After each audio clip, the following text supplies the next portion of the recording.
It's the morning of January 28th, 1986. Thousands of people stand outside launch sites in Kennedy Space Center. Millions more watch on live television. A space shuttle sits on the launch pad, ready to take off. Its name is Space Shuttle Challenger. Inside are 7 astronauts. Among them is Christa McAuliffe, a school teacher who was about to become the first private citizen to travel into space. Everything appears normal, but just 73 seconds after launch, the shuttle will break apart in the sky, and the disaster will become one of the most shocking moments in the history of spaceflight. Launch day. The morning was unusually cold in Florida. Temperatures near the launch pad dropped below freezing overnight. Engineers from NASA and contractor Morton Thiokol had concerns. They worried about a small but critical component called an O-ring. O-rings were rubber seals used in the shuttle's solid rocket boosters. Their job was simple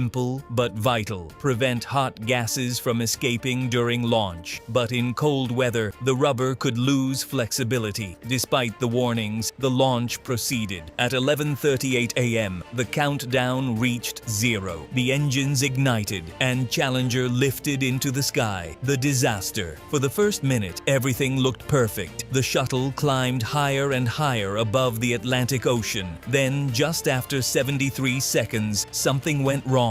A small flame appeared near the right solid rocket booster. The cold weather had caused one of the O-rings to fail. Hot gases escaped through the joint. The flame burned through the external fuel tank. Seconds later, the entire structure collapsed. The shuttle broke apart in a massive cloud of smoke and debris. Millions of viewers watched the explosion live on television. All 7 crew members were killed. Investigation. In the days that followed, investigators tried to understand what went wrong. The Rogers Commission was formed to investigate the disaster. One of its members was physicist Richard Feynman. During a televised hearing, Feynman performed a simple demonstration. He placed a piece of rubber O-ring into a glass of ice water. Within seconds, the rubber became stiff. It was clear evidence that cold temperatures could cause the seals to fail. The investigation concluded that the O-ring failure triggered the disaster, but it also revealed deeper problems. Communication failures, management pressure, and ignored safety warnings had all played a role. Aftermath. The tragedy forced NASA to rethink its entire approach to safety. The Space Shuttle program was suspended for nearly 3 years. Engineers redesigned the rocket boosters, new safety procedures were introduced, and future missions would undergo far stricter review. But the impact